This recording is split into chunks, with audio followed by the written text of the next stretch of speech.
రాజ్ దగ్గరికి వెళ్ళిన కావ్య తనకు ముద్దు పెట్టబోతూ ఉంటుంది. వెంటనే మళ్ళీ అలా ఆగిపోయి తను పెట్టలేక ఒక్కసారిగా లేచి చెమటలు పడుతున్నాయేంటి? నా గుండె ఇంత గట్టిగా కొట్టుకుంటుందేంటి? అసలేమవుతుంది నాకు? అని చెప్పేసి తను అలా ఆలోచిస్తూ ఉండిపోతుంది. ఇంకా తను లేచి అలా ఆలోచించుకుంటూ ముద్దు పెట్టకుండా ఉండడం చూసేసి తన ఆత్మ వెంటనే ప్రత్యక్షమై ఇలా అంటూ ఉంటుంది.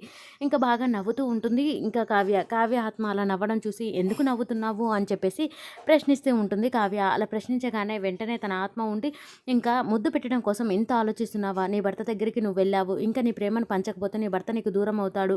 నువ్వు ఇలాగే ఉన్నావే అనుకో, ఇంకా ఈ బిడ్డకు తోడు ఇంకో బిడ్డను తీసుకొచ్చి పక్కన ఇంకో ఉయ్యాల పెడతాడు. అప్పుడు నీకు సక్కగైతది. ఆ బిడ్డకు పాలు పట్టుకుంటూ జీవితాంతం వాళ్ళకి సేవ చేయాల్సి వస్తుంది నీకు అని చెప్పేసి చెబుతూ ఉంటుంది. మరి ఏం చేయమంటావు? నాకు ఏదోలా అయిపోతుంది అని చెప్పేసి అనగానే నీ భర్త పక్కన కూర్చొని ఇంకా ముద్దు పెట్టు. పెళ్ళై ఎన్ని సంవత్సరాలు అవుతున్నా ఒక బెడ్ మీదే పడుకొని ఉన్నా కూడా ఏం జరగలేదు అని అంటే నీ మొద్దు మైండ్కి ఇంకేం చెప్పాలి అని చెప్పేసి చెబుతూ అలా చెప్పగానే అమ్మో! నేనా? అని చెప్పేసి తనలా చూస్తూ ఉండిపోతుంది. నువ్వు కాపోతే ఇంకెవరొస్తారు? అని చెప్పేసి అంటూ ఉంటుంది తన ఆత్మ. తన ఆత్మ ఎంత చెప్పినా కూడా కావ్య అయితే సిగ్గుపడుతూ ఉండడం చూసి మరి నేనేం చేస్తానో చూస్తావా? నేను చేసి చూయించనా? అని చెప్పేసి చెబుతూ ఉంటుంది.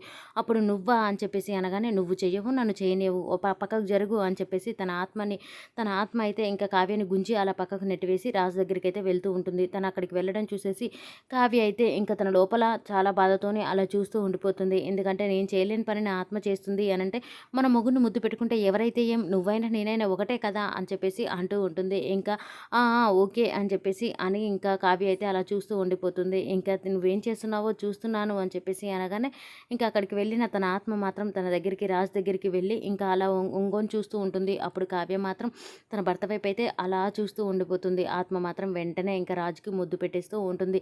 ముద్దు పెట్టగానే వెంటనే కావ్య వామ్మో అని చెప్పేసి ఒక్కసారిగా ఇంకా తను షాక్ అయిపోయి అలా కళ్ళు మూసుకొని చూస్తూ ఉండిపోతుంది. తను అలా కళ్ళు మూసుకోవడం చూసి నువ్వు మారవి జన్మలా అని చెప్పేసి తన ఆత్మ అయితే తనను బాగా తిడుతూ ఉంటుంది. ఇంకా నిద్రపోతున్న రాజు అయితే ఇంకా అలాగే నిద్రపోతూ ఉంటాడు. ఇంకా కావ్య ఆత్మ మాత్రం ముద్దు పెట్టేసి లేచి ఇంకా ఇప్పటికైనా కళ్ళు తెరువు ఏం జరిగిందని అని చెప్పేసి అనగానే వామ్మో నాకు సిగ్గేస్తుంది అని చెప్పేసి కళ్ళు మూసుకొని ఉంటుంది. ఇంకా తను అలా మూసుకొని ఉండగానే రాజుకైతే ఒకసారిగా మెలకువ రావడంతో తను లేచి అయితే ఇంకా కావ్య వైపు అయితే చూస్తూ ఉండిపోతాడు. కావ్య అలా కళ్ళు మూసుకొని ఉంటుంది. ఇంకా తను ఎందుకు అలా కళ్ళు మూసుకొని ఉందో తనకు అర్థం కాక ఇంకా ఆగమాగం అయిపోతూ ఉంటాడు. మరి కావ్యాన్ని మందలిస్తాడా రాజ్ లేదా అనేది నెక్స్ట్ సీన్లో చూద్దాం. ఈ వీడియో కనుక మీకు నచ్చినట్లయితే please do subscribe. Thank you for watching friends.